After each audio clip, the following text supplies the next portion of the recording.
per l'arrivo domani a Vittorio Veneto del Capo dello Stato Mattarella per le celebrazioni del 25 aprile. Davanti al Presidente della Repubblica verrà stato un enorme tricolore. Polemica del segretario della Lega D'Arè, la sua mancanza nel novembre 2018 ci ha lasciato l'amaro in bocca. Mattarella arriva per colmare la sua assenza di un anno fa. Ieri sera il Consiglio dei Ministri ha dato il via libera al ristoro per i truffati delle ex popolari. Nel decreto si amplia la platea di coloro che avranno diritto al rimborso. È stata ritrovata in provincia di Gorizia Adriana Quan, la 79enne scomparsa dalla sua casa di Vittorio Veneto giovedì scorso, è stata fermata dai carabinieri in forte stato confusionale.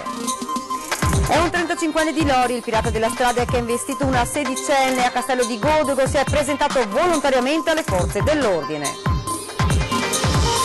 Pari opportunità, oggi il bilancio dell'attività in polemica con l'assessore Tessarolo. Con il nuovo regolamento Casugana vuole solo una commissione di brave bambine. Apportate modifiche alle schede ospedaliere della regione, il sindaco Marcon, l'ospedale dei Santi farà la sua parte nell'eccellenza veneta.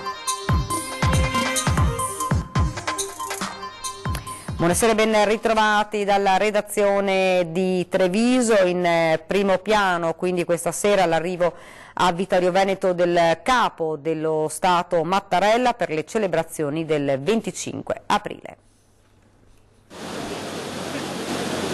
Tutto viene studiato nei minimi dettagli, nulla lasciato al caso, anche l'enorme tricolore che verrà issato davanti al Capo dello Stato Mattarella. Alla vigilia dell'arrivo del Presidente della Repubblica a Vittorio Veneto domani è tempo di perfezionare la macchina organizzativa.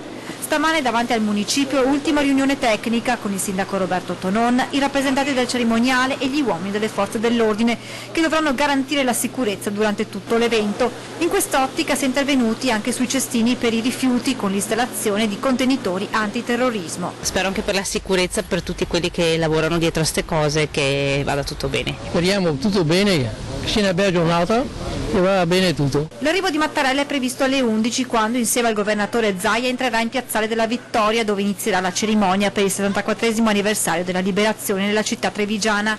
Qui vi sarà la deposizione di una corona al monumento ai caduti. Alle 11:20 poi il Capo dello Stato si sposterà al Teatro da Ponte dove è prevista la solenne commemorazione. Infine alle 12:30 Zaia accompagnerà il Presidente della Repubblica in visita al Museo della Battaglia. La città si prepara con i tricolori che sventolano sui palazzi del centro. I vittoriesi osservano pronti domani ad assistere alla cerimonia. Mi fa piacere che ci onori di venire quest'anno. Abbiamo una persona molto importante per noi qui a Vittorio Veneto, averlo ogni tanto fa piacere. La massima autorità che arriva in città direi proprio di sì.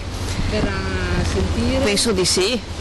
È un'occasione che non voglio perdere. Difficile però nascondere che un po' brucia ancora il fatto che lo scorso anno in occasione delle celebrazioni per il centenario della Grande Guerra il Capo dello Stato andò a Trieste anziché qui a Vittorio. Le ore che vengono a Vittorio perché non sono di serie B qua, sono di serie A, soprattutto gente qua da Pedemontana. Si aspettava l'anno scorso per il centenario, ma va bene così.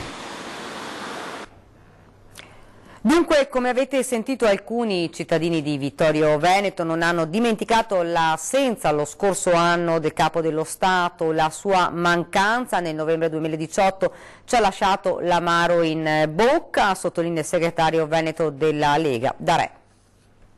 Arriva a colmare la sua assenza del 4 novembre in cui la città si era certamente risentita. Non usa giri di parole Gian Antonio D'Arè che ad un anno di distanza non ha ancora digerito la mancata presenza del Capo dello Stato a Vittorio Veneto in occasione delle celebrazioni per il centenario della Grande Guerra nel novembre scorso. Era sicuramente meglio per il Presidente essere qua il 4 novembre, il centenario della Grande Guerra, anche in maniera affettiva con un nonno ragazzo del 99 e cavaliere di Vittorio Veneto.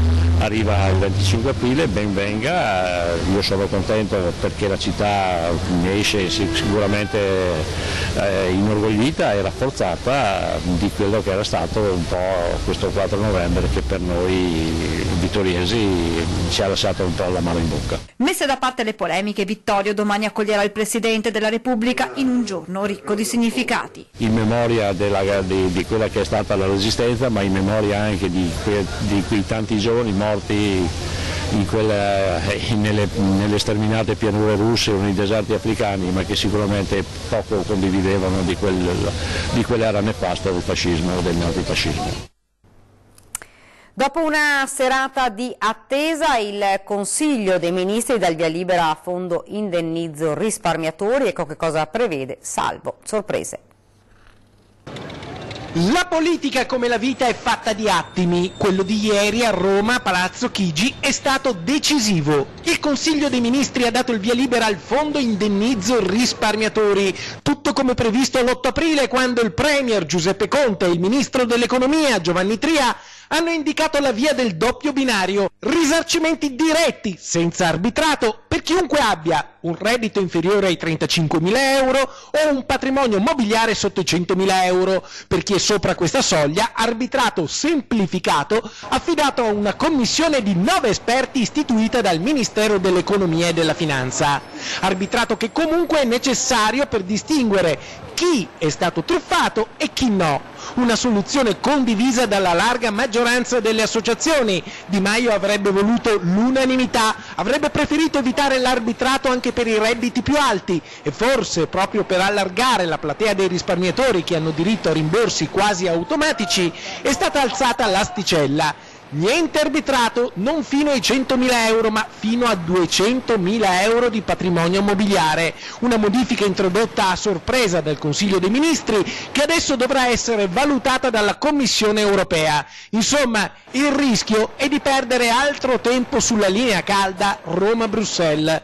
La Lega però non ammette altri rinvii e proprio per evitare incertezze il governo darà immediatamente corso agli indennizi automatici per i risparmiatori che rientrano nel vecchio parametro dei 100.000 euro di patrimonio mobiliare. Il decreto ora dovrà essere trasformato in legge entro 60 giorni. Dopo la raccolta delle domande potranno iniziare i rimborsi che prevedono un indennizzo del 30% del valore di acquisto dei titoli per gli ex azionisti delle banche popolari e del 95% per gli obbligazionisti. Il fondo, alimentato dai conti dormienti, vale 1,5 miliardi di euro, ma il documento di economia e finanza intanto prevede di mettere in cassa 75 milioni di euro quest'anno, 325 milioni il prossimo e 425 nel 2021. Insomma, si parte. Questa notte 300.000 risparmiatori sono stati con il fiato sospeso. Ora possono tirare un sospiro di sollievo, forse, speriamo, perché come dicevamo, la politica, come la vita, è fatta di attimi. Ed è un attimo vedere evaporare tutte le certezze. Basta una virgola fuori posto, uno zero che manca, una quisquiglia burocratica. Dunque, carta canta, vedere per credere.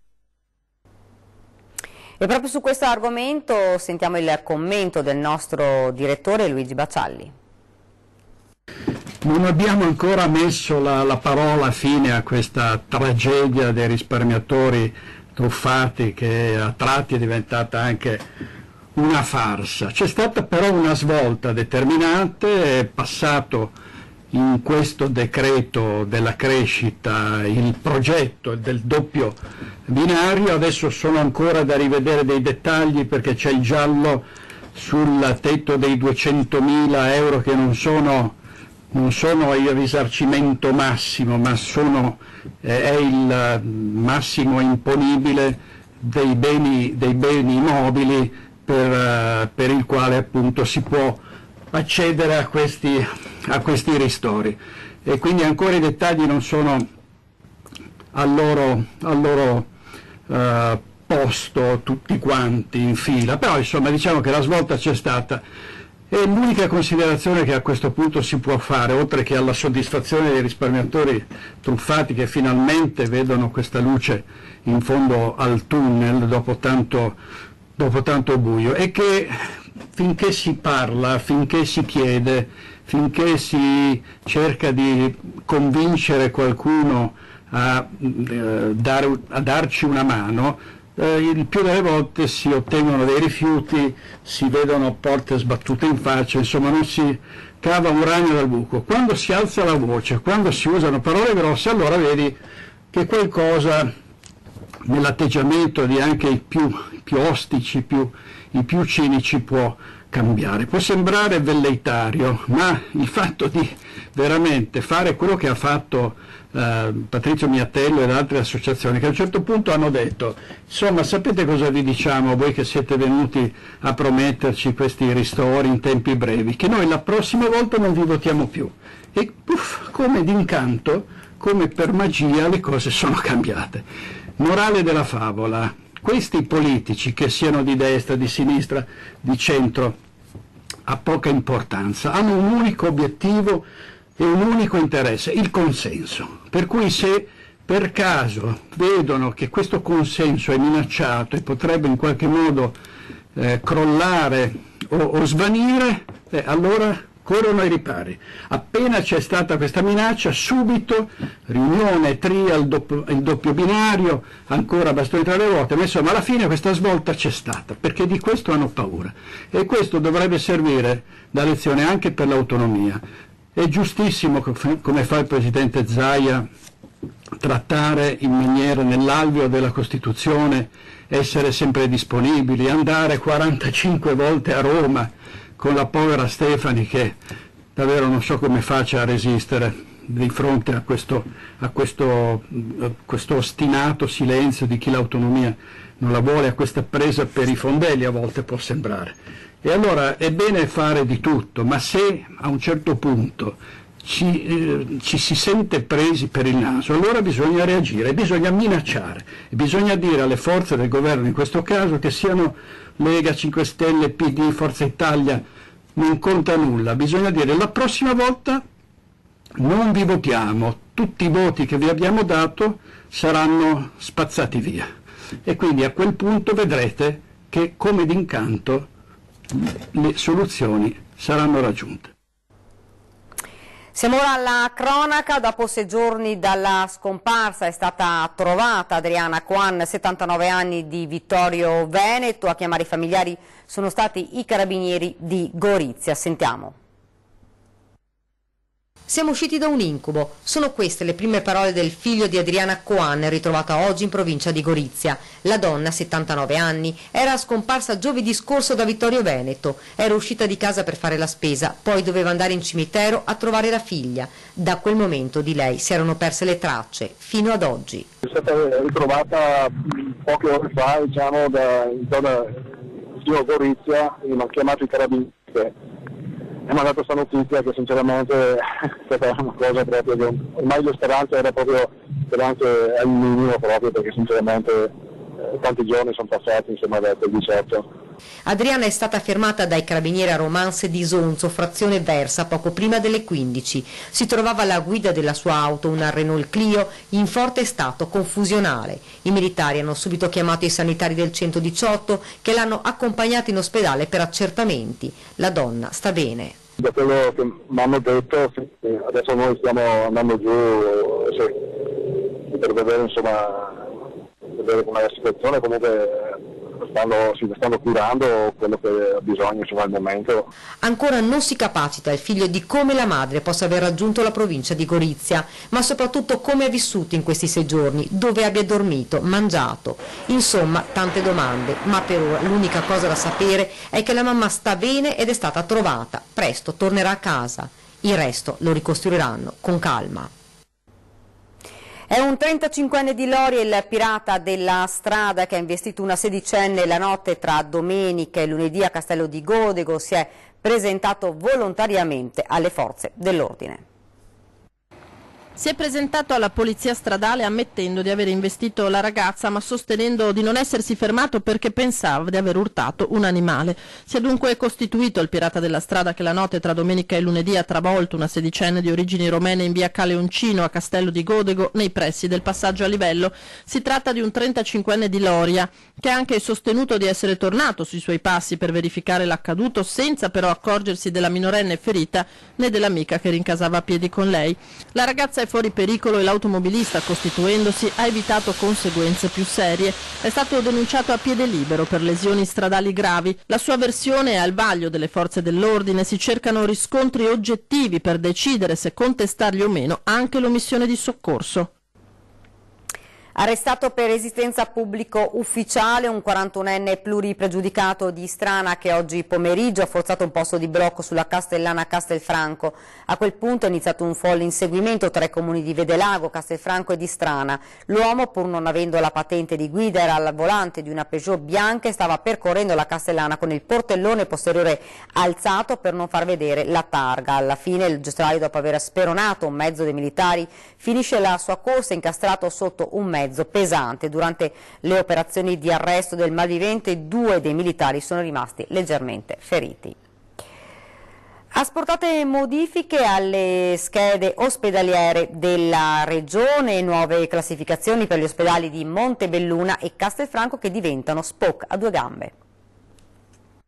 Oggi si ragiona come ospedale a 2 gambe, l'abbiamo chiamato l'ospedale dei Santi, appunto Giacomo e Valentino, quello di Castelfranco e Montebelluna, e all'interno della sanità che già di eccellenza è quella veneta, il nostro polo, l'ospedale dei Santi, farà sicuramente la sua parte. È soddisfatto il sindaco di Castelfranco Stefano Marcone dopo la presentazione da parte dell'assessore Lanzarin in 5ª commissione regionale della bozza contenente alcune proposte di modifiche delle schede ospedaliere e tra le novità l'arrivo nel nosocomio castellano di 15 posti letto in chirurgia generale. E non solo, arriva anche la classificazione SPOC e quindi io credo che il sottoscritto, assieme a tutti coloro che si sono attivati per la rivisitazione di queste schede, debba solo ringraziare chi programma la sanità veneta e che farà dell'ospedale di Castelfranco uno dei punti di riferimento a livello regionale. La denominazione per i 2 ospedali è SPOC a 2 gambe, un unico presidio territoriale che assicura le funzioni ospedaliere di base e l'integrazione con i servizi distrettuali.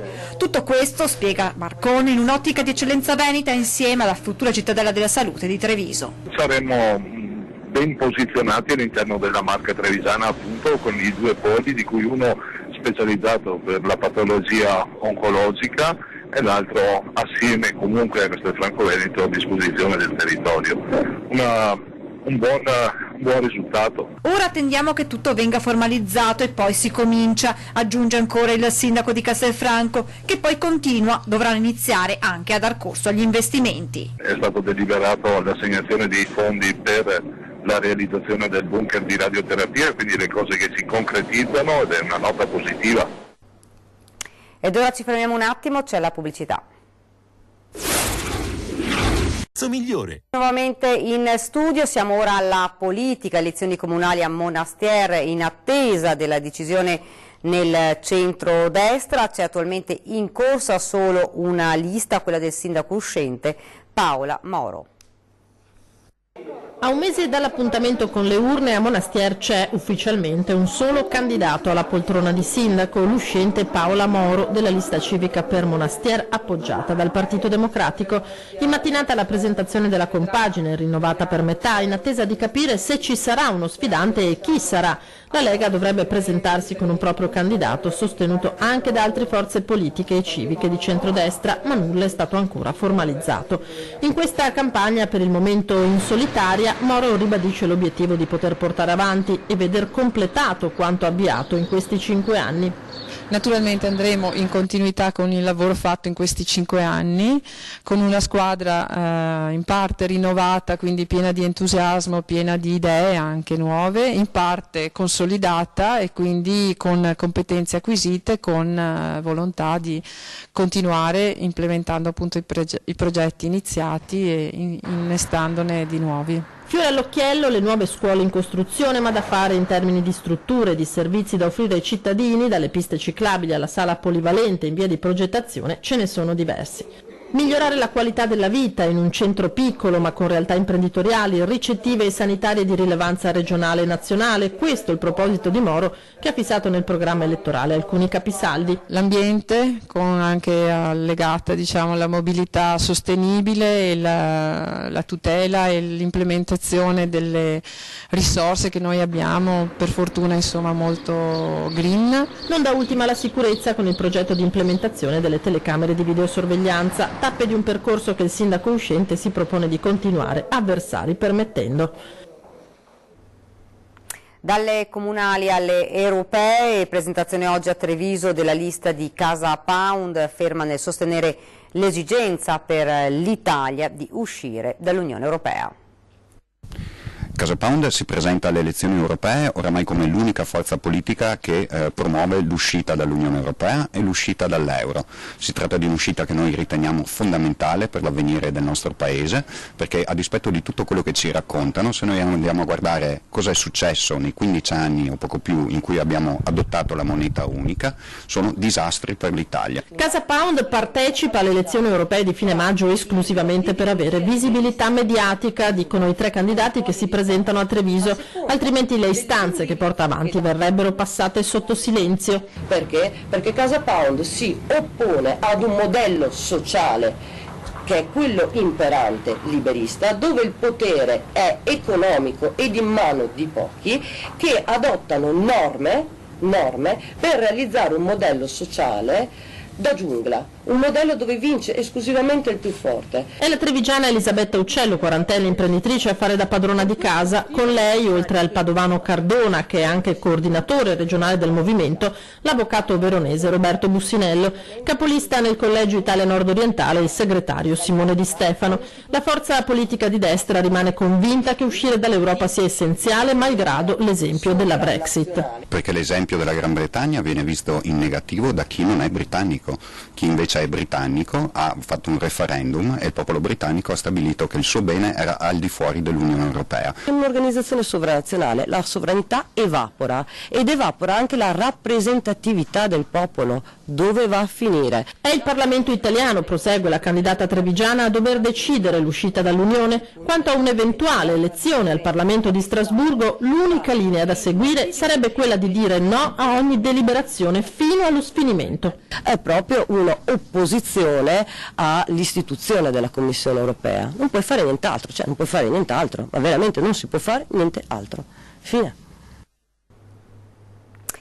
Ed ora la polemica sul ridimensionamento della Commissione Pari Opportunità in Comune a Treviso. Oggi incontro stampa delle componenti a fine mandato che non ci stanno a lasciare che la nuova Commissione venga composta, come hanno sottolineato in una lettera aperta, solo da brave bambine.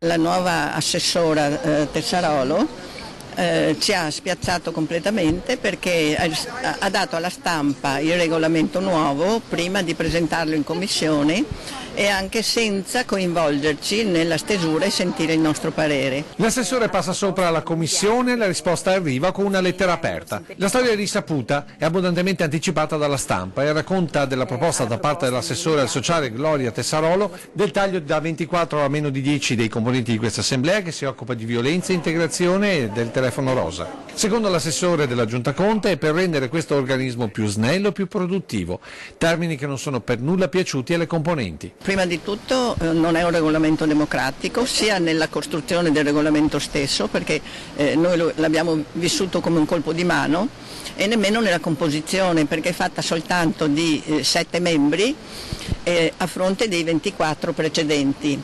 E dei 24 precedenti rappresentanti di tutta la società civile, di tutte le associazioni, del volontariato, della cultura, della scuola, della sanità. Insomma uno svuotamento dei riferimenti territoriali a fronte di nuovi componenti maggiormente allineati a Casugana. In fondo sia depotenziata della possibilità di incidere veramente.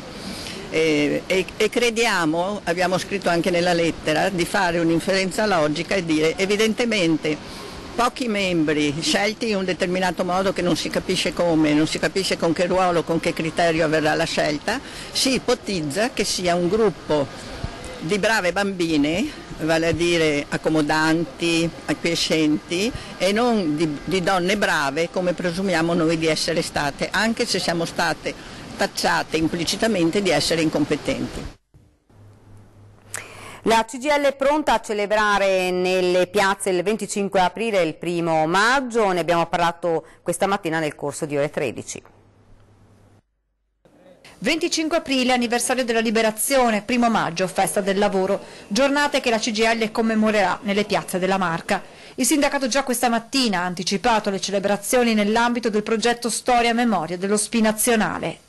deposto 2 corone, una nelle officine delle ferrovie e l'altra in stazione a Treviso, appena si esce dalla stazione sulla destra, dove c'è una lapide che ricorda i caduti uccisi dalla guerra, caduti ferrovieri. Quelli che tra l'altro hanno anche aiutato la resistenza, hanno aiutato anche a salvare molti ebrei che erano perseguitati dai nazifascisti. Noi abbiamo questa libertà, rimarca Paolino Barbiero, grazie ai caduti che oggi ricordiamo. Dobbiamo ricordarci una cosa, che la libertà di parola, la libertà di governare democraticamente un paese è stata data da quelle persone che hanno rischiato la vita e sono morti per noi. Altro appuntamento, quello del 1° maggio, che il sindacato celebra in un'ottica di sviluppo, visto però nell'ambito della legalità. Abbiamo visto che sulla questione della legalità, in una regione, in una provincia dove si pensava che fossero tutte rose e fiori, così non è, ci sono molte spine, quindi bisogna tenere alta l'attenzione alla legalità. L'appuntamento sarà dalle 11 in Piazza dei Signori a Treviso. In concomitanza dal Battistero del Duomo partirà il Gran Premio dei Camerieri che la CGIL torna a sostenere. Un appuntamento che risale agli anni 50. Questa manifestazione rappresenta, spiega Barbiero, uno spaccato di come sia cambiato il mondo del lavoro. Basta guardare le foto del 1950 e i camerieri erano tutti uomini, basta andare adesso in un ristorante, in una pizzeria o in una mensa e si vede come non ci siano solo gli uomini, ci sono le donne, non ci sono solo italiani ma ci siano anche stranieri, e quindi capire che nel mondo del lavoro e nella società ci sono cambiamenti e i cambiamenti vanno gestiti, vanno difesi. Siamo arrivati al termine, vi ricordo questa sera la nostra trasmissione 20:10, si parlerà di gioco d'azzardo assieme ad Amelia Fiorin, responsabile dell'ambulatorio gioco d'azzardo ULS 2. Ed è tutto, vi lascio alle previsioni del tempo, grazie davvero per averci seguito, arrivederci.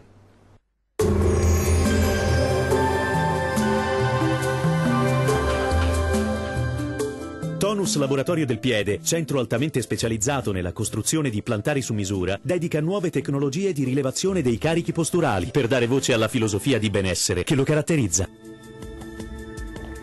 Ben ritrovati al meteo. La festa della liberazione sarà contraddistinta da un tempo ancora lievemente instabile su parte delle nostre regioni, ma vediamo dove saranno più probabili le piogge. Sul Veneto sarà più asciutto e anche soleggiato al mattino, col passare delle ore però non si esclude qualche piovasco, dapprima solo sul Veronese e poi via via anche altrove, meno probabile tuttavia sui settori costieri. Temperature minime tra 11 e 15 gradi, massime comprese invece tra 17 e 22 gradi. Spostiamoci ora sul Friuli Venezia Giulia, dove sarà per lo più soleggiato, salvo per una maggiore nuvolosità sul Pordenonese e sull'Udinese, dove sarà possibile anche qualche rovescio a carattere sparso. Temperature minime tra 13 e 14 gradi, massime oscillanti tra 18 e 21 gradi. E raggiungiamo infine il Trentino Alto Adige con tanto sole sui settori settentrionali, mentre su quelli meridionali avremo qualche precipitazione, ma in genere di debole intensità. Temperature minime sui 10 gradi, massime tra 21 e 22 gradi circa. Dal meteo di Antenna 3 per ora è tutto, arrivederci.